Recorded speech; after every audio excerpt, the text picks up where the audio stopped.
একটা কর্দমাক্ত পুকুরের ভিতরে আমি 2.5 ঘন্টারও বেশি, বলা যেতে পারে 2.5 ঘন্টা, আমার গায়ে তখন পানির ভিতরে থাকা খারাপ খারাপ জিনিস লেগে যাচ্ছে। আর আমি যে তার কাটার বেড়া অতিক্রম করছি, আমার শরীর থেকে রক্ত বের হচ্ছে, সারা শরীর ছিঁড়ে ভেঙে গেছে। এই অবস্থায় 4.5 ঘন্টার সময় আমি বর্ডার ক্রস করতে সক্ষম হলাম। ভাই, খুবই নির্মম ঘটনা। আমার স্ত্রী বারবার বলছে যে ন্যাম ফ্ল্যাটে 6 নম্বর ভবনে কেউ নাই, শুধু আমরা ছাড়া। আমি তাকে ধমক দিয়েছি। আমার মেয়ে, সে আমাকে বারবার ফোন করে বলছে যে পরিস্থিতি ভালো না, আপনি সরে যান। আমি আমার ওয়াইফকে ধমকাইয়ে টেলিভিশনটাকে বন্ধ করতে বলছি, যেগুলো দেখলে ট্রমাটাইজ হব। প্রধানমন্ত্রী যখন আসেন তখন নিশ্চয়ই তিনি ম্যানেজ করবেন। সাবেক মৎস্য ও প্রাণী সম্পদ মন্ত্রী ব্যারিস্টার সমর রেজাউল করিমকে নিয়ে সামাজিক যোগাযোগ মাধ্যম ফেসবুক একটি স্ট্যাটাস দিয়েছেন পিরোজপুর জেলার নাজিরপুর উপজেলা ছাত্রলীগের সভাপতি তরিকুল ইসলাম। জননেত্রী শেখ হাসিনাকে, বঙ্গবন্ধুর কন্যাকে দিল্লি যাওয়া লাগে, আর উনি ওনাকে বাথরুম থেকে বাইর করে সসম্মানে ট্যাক্সিতে উঠাইয়া। Do you believe this? আসসালামু আলাইকুম ওয়া রাহমাতুল্লাহি ওয়া বারাকাতুহু। প্রিয় দর্শক, পুরো ভিডিওটি সম্পূর্ণ দেখার অনুরোধ জানাবো আপনাদেরকে। দয়া করে পুরো ভিডিওটি সম্পূর্ণ ধৈর্য সহকারে দেখবেন। কি একটা দুর্বিষহ অবস্থা, কি একটা দুর্দশার মধ্যে দিন পার করছে আওয়ামী লীগ কর্মীরা, সেটা এই ভিডিওটা পুরোটা দেখলেই বুঝতে পারবেন। কিভাবে জীবন বাঁচিয়ে, প্রাণে বেঁচে দেশ থেকে পালিয়ে গেছে সেটাও জানতে পারবেন। একসময় যারা ক্ষমতার দাপট দেখিয়ে বেরিয়েছে, মানুষকে মানুষ মনে করে নাই, পাখির মতো গুলি করে হত্যা করেছে মানুষকে, তারা এখন নিজের প্রাণ বাঁচাতে আত্মগোপনে আছে। প্রিয় দর্শক শ্রোতা মণ্ডলী, বলছিলাম এস.এম. রেজাউল করিমের ভারতে পালিয়ে যাওয়ার শ্বাসরুদ্ধকর কাহিনী নিয়ে কথা।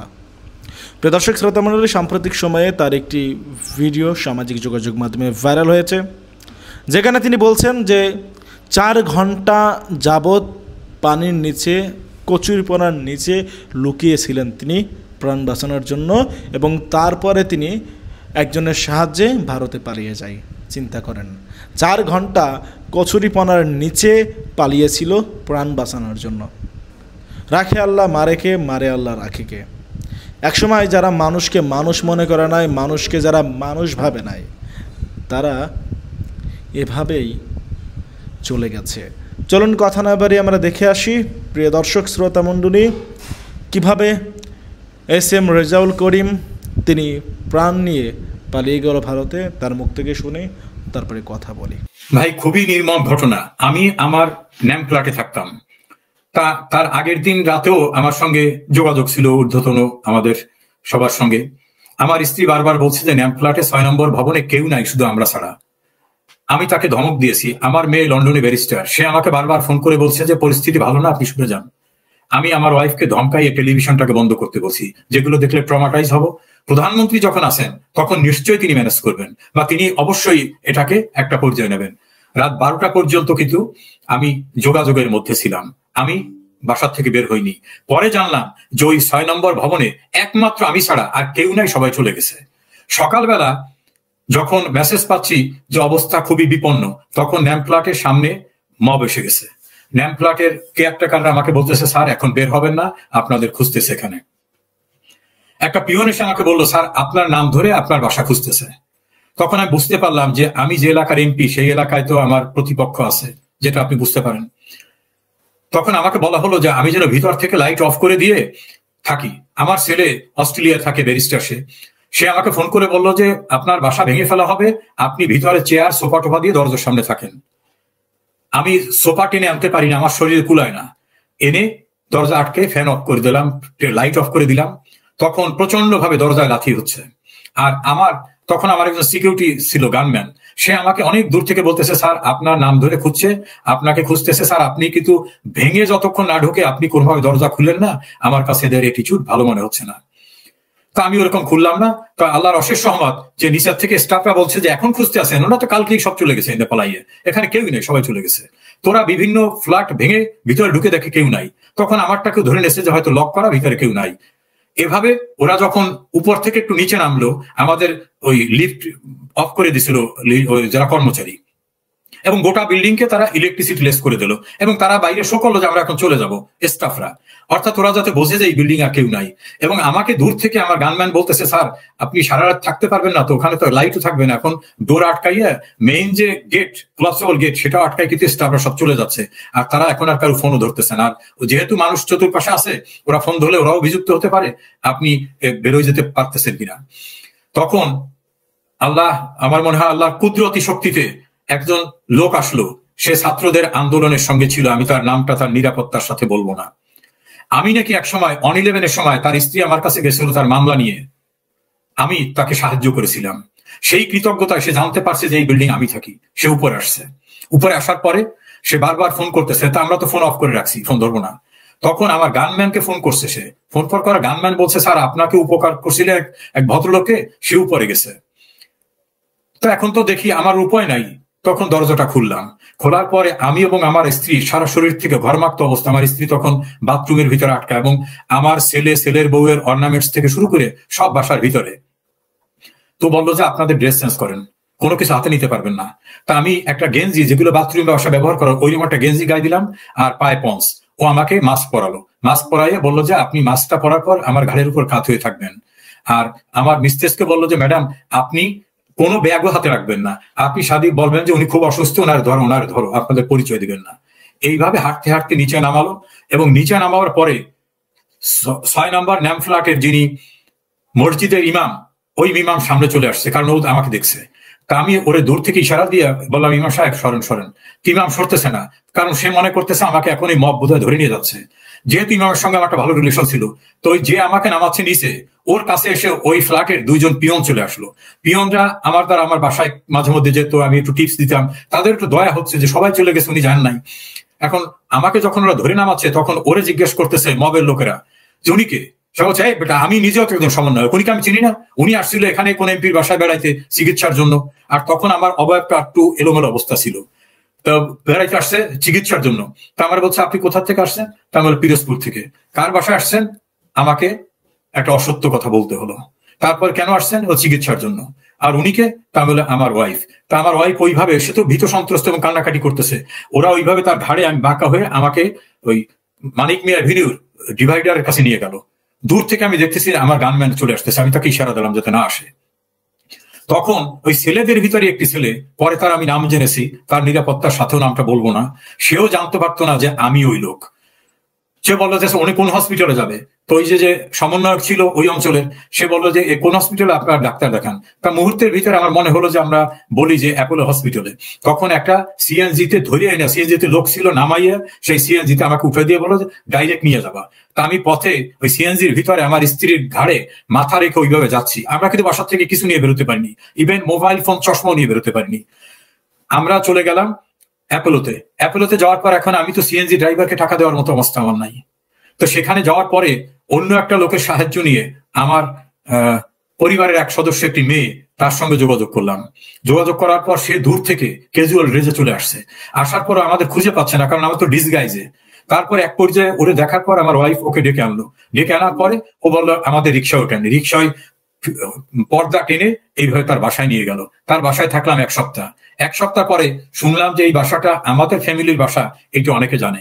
সেখান থেকে শিফট হয়ে আর একজন দূরবর্তী আত্মীয়র বাসায় গেলাম। সেই দূরবর্তী আত্মীয়র বাসায় বসুন্ধরা এলাকায়, সেখানে রুমের ভিতর থেকে বাইরে বের হতাম না, ওখানে থাকতাম। হঠাৎ করে একদিন আমার গেটে এসে বারবার, মানে যে ফ্ল্যাটে আমি থাকি সেই ফ্ল্যাটে মানে একজনের বাসায় একটা রুমে থাকি, সেই বাসায় এসে বারবার নক করতেছে এবং দরজা খুলতে বলতেছে। তা ওই বাসার যিনি মালিক, তিনি আমার অনেক দূরের আত্মীয়, আমার সঙ্গে আগে পরিচয় ছিল না। সে এসে বলতেছে যে একটা নাম বলতেছে যে এই নামে একটা লোক আসছে। তাহলে এই নামে ভালো করে শুনে আসুন তোকে। সবাই আপনার উপজেলা ছাত্রলীগের সভাপতি তাপস চৌধুরী। তাহলে এই ভাষা তো জানার কথা না। তখন আমার স্ত্রীকে বললাম তুমি গেটে যেয়ে দেখো এবং বলো যে আমি এখানে নাই। তা আমার স্ত্রী যে সামনে যে দেখে, ও ঢুকে পড়ছে ভিতরে। সে বলে তাপস কি খবর তোমার? সে বলে ভাইয়ের সঙ্গে কথা বলতে হবে। তোমার ভাই তো এখানে নাই, কারণ আমরা টেলিফোনে তার লোকেশন ফাইন্ড আউট করছি, হ্যাকাররা তার লোকেশন ফাইন্ড আউট করছে, আপনি মিথ্যা কথা বলতেছেন, সে রুমের ভিতরে আছে। তখন এই বাসার যিনি মালিক এবং তার বাচ্চারা এবং তার শাশুড়ি বাসা ছিল, তারা সবাই চিৎকার করে বলছে না উনি বাসায় নেই। বলে আমি ভিতরে যাবো, উনি বাসায় আছেন। এক পর্যায়ে আমার আর কোনো উপায় ছিল না, তখন তারে বলা হলো কেন আসছো? বলে আমি নিজে আসিনি, আমাকে হ্যাকাররা আর প্রশাসনের লোক ধরে নিয়ে আসছে। কি চাই? 12 কোটি টাকা দিতে হবে, না হলে তাকে এখান থেকে নিয়ে যাবে। তো ওই সিচুয়েশনে তো আমার স্ত্রী বলতেছে যে আমরা আছি এখানে অসহায়ের মতো, বাসার থেকে বেরোছি খালি, এতে আমরা টাকা দেবো কোথার থেকে? এর ভিতরে আমার ভাইকে খবর দেওয়া হলো। আমার একটা ভাই চাকরি করে ব্যাংকে, ওকে নিয়ে আসা হলো। ও আসার পরেও বললো যে আমি হাইয়েস্ট 10 লাখ টাকা দিতে পারবো, এর বাইরে আমার টাকা দেওয়ার সমর্থ নাই। তারা বলে কিসের 10 লাখ টাকা? এক পর্যায়ে 4 ঘন্টা দেন দরবারের পরে বললো 5 কোটি টাকা দেবেন, তাহলে ওনাকে ছাড়া হবে, না হলে নিয়ে যাবে। আমরা তো তখন বুঝতে বাকি থাকলো না যে এই অপহরণকারী দলের সঙ্গে আমার উপজেলা ছাত্রলীগের সভাপতি, যাকে আমি টাকা দিয়ে বানাইছি, সেই ছেলে টাকার লোভে তাদের সঙ্গে এক হয়ে গেছে এবং আমার উপজেলা এবং আমার জেলা বিএনপি জামাতের কিছু লোকদের সঙ্গে ঐক্যবদ্ধ হয়ে ও এখানে চলে আসছে। তখন একটা পর্যায়ে সবাই কান্নাকাটি করতেছে বাসায়, যারা আশ্রয় দিয়েছে তারাও, আর আমাদের তো টাকা দেওয়ার সমর্থ নাই। তখন আমি আমার স্ত্রীকে বলে বিদায় নিলাম যে আমার চেম্বারের জুনিয়র আছে, তাদেরকে বলো তারা যেন কোর্টে যায়, কারণ আমার তো এখন চলে যেতে হবে, উপায় নাই, টাকা দিতে পারতেছি না, এখানে থেকে কি করবো। তা আমি নিচে নেমেই বললাম যে আমি থানায় যাব। কোন থানায় নেবা? সে থানায়। কারণ তখন আমার ছেলে বারবার মেসেজ করতেছিল যে আপনি কোনো অপরিচিত লোকের সাথে যাবেন না, প্রয়োজনে থানায় যাবেন, থানায় গেলে অন্তত আপনাকে কোর্টে নেবে। নিচে নামার সঙ্গে সঙ্গে আমাকে জোর করে আবার তারা লিফটের ভিতর ঢুকোচ্ছে, প্রচন্ড শক্তি প্রয়োগ করে লিফটের ভিতর ঢুকোচ্ছে, কারণ আমাকে তারা আটকাই রেখে টাকা আদায় করবে। থানায় তা নেওয়া টার্গেট না। তাই আমি বললাম তোমরা না বলছো যে প্রশাসনের লোক আছে, ডিবির লোক, তো তাদেরকে ডাকো, আমি এখান থেকে চলে যাবো। বল না, আপনার বাসায় যেতে হবে, আপনার টাকা দিতে হবে। তখন আমি বুঝলাম যে আমি মবের হাতে পড়ে গেছি। এর ভিতরে মানে আমি আল্লাহর কাছে লাখো লাখো কোটি শুকরিয়া আদায় করি যে তার কুদরতি শক্তিতে হঠাৎ করে আমার একজন স্টাফ পিয়ন, সে মোটরসাইকেল নিয়ে আসছে, সে শুনছে আমাকে এনে ধরে নিয়ে যাচ্ছে বা এইরকম কিছু। আসার পরে আমার ভাই, ওই যে তাপস ছাত্রলীগের সভাপতি, তার সঙ্গে যুদ্ধ করতেছে যে আমাকে জোর করে লিফট উঠাবে। এক পর্যায়ে তাকে ফেলে দিয়ে পাড়ায় ধরছে, ধরে আমাকে বলছে আপনি মোটরসাইকেলে ওঠেন। তা আমি মোটরসাইকেলে উঠলাম। ওঠার পরে ওই মোটরসাইকেল অন্য একজন ড্রাইভার, আমি তাকে চিনি না, সে স্টার্ট করলো এবং তখন মেইন গেট দেওয়া, গেট দ্রুত ভাঙার মতো করে খুলে সে জিগ জ্যাক হইতে আমাকে নিয়ে মুভ করলো। আর আমাদের পিছনে কিন্তু গাড়ি চলছে, যে গাড়িতে অপহরণকারীরা আসছে তারা কিন্তু গাড়ি তিনি মুভ করতেছে। তো ওই মোটরসাইকেল আরোহী এমন ভাবে মুভ করতেছে, রাস্তার উল্টা দিক করতে করতে মোটামুটি একেবারে গ্রামীণ একটা এলাকায় নিয়ে গেল। আর আমাকে বললো যে আপনি শুধু আমার ঘাড়ের উপরে মাথা নুয়ে থাকবেন। এক পর্যায়ে ওর হেলমেটটা আমাকে দিল যে আপনি হেলমেট মাথায় রাখেন। এই করতে করতে আমাকে দূরবর্তী একটি জায়গায় নিয়ে গেল। ওই মবের লোকরা আবার ওই বাসার সামনে রয়েছে, তারা আমার স্ত্রীকে এবং আমার ভাইকে ধরবে, যে তারা পরিকল্পিতভাবে আমাকে এখান থেকে সরাই দিয়েছে। তা রাত 1টার সময় যখন ওরা ওখান থেকে চলে গেল, তখন আমার ওয়াইফকে সেই বাসার থেকে শিফট করা হলো এবং ভাইও অনেক ঝুঁকি নিয়েছে জীবনের। মানে কি বলবো, এই সময় কেউ ঝুঁকি নেয় না, আমার ভাই যে ঝুঁকিটা আমার জন্য নেছেন। তারপর আমার ওয়াইফকে রাতে আর এক বাসায় নিয়ে যাওয়া হলো। আর ওই বাসা যাদের বাসায় ছিলাম তাদেরকে উপর্যুপরি থ্রেট করা হলো যে তোমরা সাহায্য করছো ইত্যাদি ইত্যাদি। লাকিলি ওই বাসার নিচে সিসিটিভি ছিল। সমস্ত এই যে আমাকে নিয়ে জোর করতেছে, তুলতেছে, হামলা করতেছে, সমস্ত রেকর্ডটা আমরা সংগ্রহ করতে পেরেছি। আবার একইভাবে আমার নাজিরপুরের বাড়ি যখন ভাঙতেছে, লুট করতেছে, ট্রাকে উঠছে, সমস্ত তথ্যপত্র, আগুন দিতেছে, উচ্ছ্বাস করতেছে, সব আমরা পেলাম। সেখান থেকে আমাকে যেখানে নিয়ে যাওয়া হলো, 1 রাত সেখানে থাকলাম। তখন মনে হলো বাড়ি ভাই যে দেশের কোথাও আমি নিরাপদ না, কারণ এত গোপনে আসছি, সেই জায়গা আমি নিরাপদ না। তখন আল্লাহর উপর ভরসা রেখে কিছুটা ডিসগাইজ করলাম, নিজের বডিকে ডিসগাইজ করে আমার খুব ঘনিষ্ঠ এক বন্ধু, সাবেক একজন এমপি, সে রাজনীতি করে না, সে এবং আমার ভাই, এদের সাহায্য নিয়ে আমি অন্যের গাড়িতে মুভ করলাম। মুভ করে একটি সীমান্তে আসলাম। সেই সীমান্তে কিন্তু আমার কেউ নাই, কেউ আগের থেকে কারোর সঙ্গে কোনো যোগাযোগ নাই। ওখানে আসার পরে যোগাযোগ করলাম যারা পারাপার করে তাদেরকে, তারা আগে টাকা না দিলে কিছুই করবে না, টাকা পয়সা তো কিছু নিয়ে আমি বের হতে পারিনি। তখন তাদের দয়া হয়েছিল বোধ হয়, দয়া হওয়ার পর আমাকে একটা বাগানের ভিতর ঢুকালো। সেখান থেকে বললো যে না, এখন এপারের ফোর্সটা আছে, ওপারে ফোর্সটা আছে, আপনাকেই পানির ভিতরে নামতে হবে। একটা কর্দমাক্ত পুকুরের ভিতরে আমি 2.5 ঘন্টারও বেশি, বলা যেতে পারে 3.25 ঘন্টা, আমার গায়ে তখন পানির ভিতরে থাকা খারাপ খারাপ জিনিস লেগে যাচ্ছে। আর আমি যে তার কাটার বেড়া অতিক্রম করছি, আমার শরীর থেকে রক্ত বের হচ্ছে, সারা শরীর ছিঁড়ে ভেঙে গেছে। এই অবস্থায় 4.25 ঘন্টা সময় আমি বর্ডার ক্রস করতে সক্ষম হলাম। ওপারে যোগাযোগ করে সেখান থেকে আমাকে একজনেরা নিতে আসলো।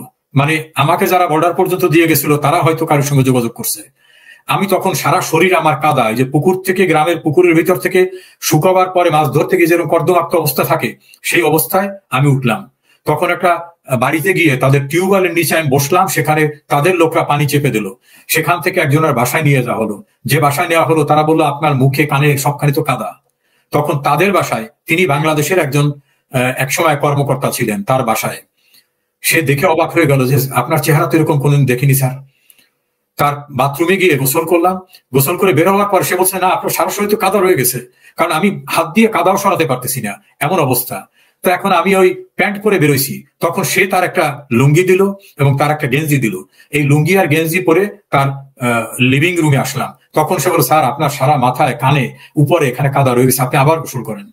এইভাবে তার বাসায় বেশ কিছুদিন থেকে আমি তার কৃতজ্ঞতা শেষ করতে পারবো না যে তার পরিবার এবং তার ঝুঁকি নিয়ে সে অনেকদিন তার বাসায় আমাকে রাখছে। সে যে স্থানে দাঁড়ানো তার বাসায় কোনো বাইরের লোককে রাখার কথা না, সেন্সিটিভ মানুষ। তারপর সেখান থেকে আমি অনেক দূরে এসে আবার একজনের বাড়িতে থাকলাম, বাংলাদেশের এক নাগরিক যারা দিল্লিতে সেটেল হয়েছে, কলকাতায় সেটেল হয়েছে। তার বাসা থেকে তারপর গেলাম কলকাতায়। কলকাতায় যাওয়ার পরে বাংলাদেশ থেকে আত্মীয় স্বজনের সাহায্য নিয়ে সেখানে থেকে কিছুদিন পরে দলের নেতা কর্মীদের সঙ্গে দেখা হলো। তারপরে বাংলাদেশে আমার বোন ভগ্নিপতির একজন কলিগ হিন্দু, সে পরে ইন্ডিয়া চলে গেছে, তার বাড়ি থেকে আশ্রয় নিলাম। তার বারান্দায় মানে যেখানে থাকছি সেসব জায়গায় থাকায় আমরা কোনোদিন অভ্যস্ত না। তারপর কৃতজ্ঞ সেই ভদ্রলোক এবং তার পুত্রবধূ, তার ছেলে, তার পরিবার আমাকে এত আন্তরিকতার সঙ্গে রেখেছেন। তারপর সেখান থেকে গেলাম মূল কলকাতায়। মূল কলকাতায় যাওয়ার পরে ধার উদ্ধার করে ওখানকার গভর্নমেন্টের সঙ্গে যোগাযোগ করে আমার পাসপোর্টে অ্যারাইভাল সিল নিয়ে, এক্সিটের পারমিশন নিয়ে তারপরে সেখান থেকে দেশের বাইরে আসতে সক্ষম হই। আমার কাছে স্বপ্নের মতো মনে হয় যে মৃত্যুর ভিতর থেকে বেঁচে আসছি, এবং প্রতিটা স্তরে মনে হয় যে আল্লাহ তার কুদরতি শক্তি দিয়ে আমাকে প্রতিটি জায়গায় অতিক্রম করিয়ে আনছেন। এরপরে আমার স্ত্রী, সে তো অসহায় অবস্থায়, কারণ ছেলে মেয়ে কেউ দেশে নাই, আমার বাড়ি ঘর সব পুড়িয়ে দিয়েছে। সেও জীবনের অনেক ঝুঁকি নিয়ে, অনেক মানুষের সাহায্য নিয়ে তারপর সেও প্রতিবেশী দেশে আসতে সক্ষম হয়। সেও ঝুঁকির ভিতর থেকে আসে। তাকে নিয়েই আমি প্রতিবেশী দেশ থেকে আর একটা দেশে এসে কোনোভাবে জীবনযাপন করতেছি। সে যে অভিজ্ঞতা, সে অভিজ্ঞতা কল্পনাতীত অভিজ্ঞতা। এমন করুণ অবস্থার ভিতর থেকে নিশ্চিত মৃত্যুর মুখোমুখি হয়ে বেঁচে আসি, আল্লাহর কাছে প্রতি মুহূর্তে শুকরিয়া আদায় করি। অনেক মানুষ আপনাকে চেনেন, জানেন, তারা এখানে মন্তব্য করছেন। সাইফুল হক দিদার বলে একজন লিখেছেন, আল্লাহ আপনাদের বাঁচিয়ে রেখেছেন হয়তো দেশের জন্য কিছু করার জন্য, হয়তো দেশের জন্য কিছু করবেন ইনশাআল্লাহ। যদি বেঁচে থাকি ইনশাআল্লাহ। আল্লাহ আমাকে অনেক দিয়েছে। আমি একজন প্রতিষ্ঠিত আইনজীবী, আমার আয়ের কোনো কম ছিল না। আমি এমপি হওয়ার আগের বছর আমি একেবারে এক্সাক্ট অ্যামাউন্ট বলতে পারি, 62,58,523 টাকা ট্যাক্স দিয়েছি। আমি ইচ্ছা করলে অনেক বড় বড়দের মতো 5 লাখ টাকা ট্যাক্স দিতে পারতাম। আমি 62.5 লক্ষ টাকা ট্যাক্স দিয়েছি। আমার ছেলে মেয়েরা লেখাপড়া শেষ করেছে আমি এমপি মন্ত্রী হওয়ার বহু পূর্বে। আমার পৈতৃক প্রচুর সম্পত্তি আছে। আমি নিজে আল্লাহ চাহে তো অনেক ভালো কিছু করেছি। কাজে আমার কাছে নতুন করে কিছু পাওয়ার নাই। বাকি জীবনটা আল্লাহ দিয়েছে, মানুষের কল্যাণে আমি নিবেদন করতে চাই নিজেকে। যতক্ষণ বেঁচে থাকি আল্লাহ যেন আমাকে তৌফিক দেয় কোনো মানুষের জন্য ক্ষতি না করি, দেশমাতৃকা এবং মানুষের কল্যাণে যেন আমার যেটুকু সামর্থ্য থাকে তা নিয়ে যেন কাজ করি। আমিও মানুষের কাছে সেই দোয়া চাই। সাবেক মৎস্য ও প্রাণী সম্পদ মন্ত্রী ব্যারিস্টার সমর রেজাউল করিমকে নিয়ে সামাজিক যোগাযোগ মাধ্যম ফেসবুক একটি স্ট্যাটাস দিয়েছেন পিরোজপুর জেলার নাজিরপুর উপজেলা ছাত্রলীগের সভাপতি তরিকুল ইসলাম তাপস। তাপস নাজিরপুর উপজেলা ছাত্রলীগের সাবেক আহ্বায়ক। তিনি কেন্দ্রীয় কৃষক লীগের সাবেক সদস্য ও উপজেলা শেখ মাতিয়া ইউনিয়ন পরিষদের চেয়ারম্যান আতিয়ার রহমান চৌধুরীর ছোট ভাই। জানা যায় তাপস 5 আগস্টের আগ পর্যন্ত সমর রেজাউল করিমের অনুসারী ছিলেন। ছাত্রলীগ সভাপতির বড় ভাই আতিয়ার রহমান চৌধুরী নান্নু সাবেক বন্ধুর বাল্যবন্ধু। তাপস তার স্ট্যাটাসে বলেন, জনাব সমর রেজাউল করিম, আপনি একজন ভালো আইনজীবী হতে পারেন, কিন্তু ভালো মানুষ না। যারা কাছ থেকে দেখেছি তারা জানি নিজের প্রয়োজনে আপনি এমন কোনো ভয়ঙ্কর কাজ নাই যা আপনি করতে পারেন না। আপনার দীর্ঘ বক্তব্যে আপনি বলেছেন 111-এ একজনের স্ত্রীর মামলা আপনি লড়েছেন। সেই লোক ছিলেন সমন্বয়ক। সে আপনাকে বাসা থেকে পালাতে সহযোগিতা করেছে। তার কাঁধে মাথা রেখে অসুস্থতার অভিনয় করে এক কাপড়ে বাসা থেকে পালিয়েছেন। আচ্ছা, 111-এ যার স্ত্রী ছিল সে কিভাবে এই আন্দোলনের ছাত্র সমন্বয়ক হয়? আপনি যেমন করে শিশু মুক্তিযোদ্ধা হিসেবে ভুয়া সনদ নিয়েছিলেন তেমন করে আপনি যে বাক্যটি বলেছেন সেটি হুবহু এমন। নাজিরপুর উপজেলা ছাত্রলীগের সভাপতি, যাকে আমি টাকা দিয়ে বানিয়েছি। আপনি যদি টাকা দিয়ে আমাকে সভাপতি বানিয়ে থাকেন তাহলে সেই টাকা কাদের হাতে দিয়েছেন, কবে, কোথায়, কার মাধ্যমে? ইতোমধ্যে জেলা ছাত্রলীগের সভাপতি সেটি প্রত্যাখ্যান করে স্ট্যাটাসও দিয়েছেন। আমার রাজনৈতিক জীবনে দলীয় বা রাষ্ট্রীয় কোনো প্রোগ্রামে একটি পয়সাও খরচ হিসেবে আমাকে দেন নাই। আর আপনি সভাপতি বানাতে টাকা খরচ করেছেন, এ কথা তো আপনার বাড়ির গৃহকর্মীটিও বিশ্বাস করবে না। আপনি বলেছেন আপনি কয়েকবার বাসা পাল্টে এক দূরবর্তী আত্মীয়ের বাসায় আত্মগোপনে ছিলেন, সেটা কেউ জানে না। আমি আপনাকে ফোন ট্র্যাকিং করে খুঁজে বের করেছি এবং জেলা উপজেলার জামায়াত বিএনপির লোকজন নিয়ে আপনাকে ধরতে গিয়েছি। আপনি তো নিজে বললেন বাসা থেকে বের হওয়ার সময় মোবাইল এবং চশমাটি পর্যন্ত নিতে পারেননি। তাহলে কিভাবে আমি আপনার ফোন ট্র্যাকিং করলাম? যেখানে আইন শৃঙ্খলা বাহিনী আপনাকে খুঁজে পাচ্ছিল না, সেখানে আমি কিভাবে খুঁজে পাবো? এই প্রশ্নের উত্তর অবশ্যই আপনাকে দিতে হবে। আপনার কথা মতো আপনার বাসা বাড়ি লুট হয়েছে, আগুনে পুড়েছে, এক কাপড়ে বেরিয়ে এসেছেন। শুধু পাসপোর্ট পুরল না, দিব্যি লন্ডনে চলে গেলেন। আমি যদি বিএনপি জামায়াতের সঙ্গে ঐক্যবদ্ধ হয়ে থাকি এবং আপনাকে ধরার জন্য খুঁজতে থাকি, তাহলে 5 আগস্টের পর আপনার নির্বাচনী এলাকায় সেই জামায়াত বিএনপি আমার নামে এতগুলো মামলা করলো কেন? যার অধিকাংশে আমি 1 নম্বর ও 2 নম্বরের মধ্যে। এলাকায় আপনি কয়টি মামলা খেয়েছেন? আপনার নিজ ভগ্নিপতি কাশিমের কথা মনে আছে, যাকে আপনি বিএনপির সভাপতি থেকে আওয়ামী লীগ বানিয়েছিলেন এবং তাকে দিয়ে আপনি এলাকায় এমন কোনো অপকর্ম নেই যা আপনি করাননি। সত্যিকারের আওয়ামী লীগরা কোণঠাসা হয়ে পড়েছিল আপনাদের প্রভাবে। আপনার দাবি অনুযায়ী আমি অপহরণকারী দল নিয়ে এসেছিলাম, তখন আপনার ভাই আমাকে পায়ের নিচে পাড়িয়ে ধরে রাখলো। আমার সঙ্গে থাকা বাকি অপহরণকারীরা কি তখন ফটো সেশন করছিল? আপনি বলেছেন আমি দলবল নিয়ে মব করেছি, তাহলে এত লোকের মধ্যেও আপনি তামিল নায়কের মতো এতগুলো মানুষ পেরিয়ে মোটরসাইকেলে করে চলে যেতে পারলেন? সত্যটা হলো আমি একা একটা মানুষ ছিলাম। তিনি বলেছেন আমি তার নির্বাচনী এলাকায় জামায়াত বিএনপির লোকের সঙ্গে ঐক্যবদ্ধ হয়ে তাদের সঙ্গে নিয়ে তাকে ধরতে গিয়েছি।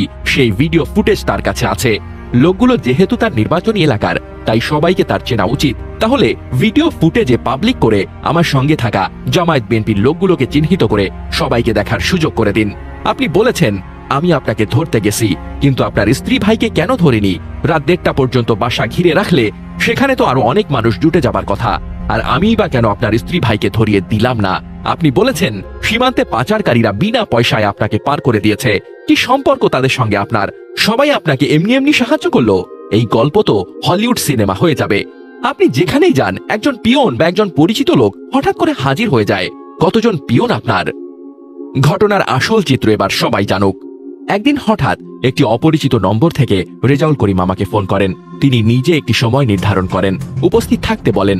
আমি সেই সময়ের 1 ঘন্টা আগেই পৌঁছাই। পরে বুঝতে পারি তিনি দেশ ছেড়ে যাচ্ছেন এবং তার নিরাপত্তা দিতে তার সঙ্গে সীমান্ত পর্যন্ত যাবার কথা বলেন।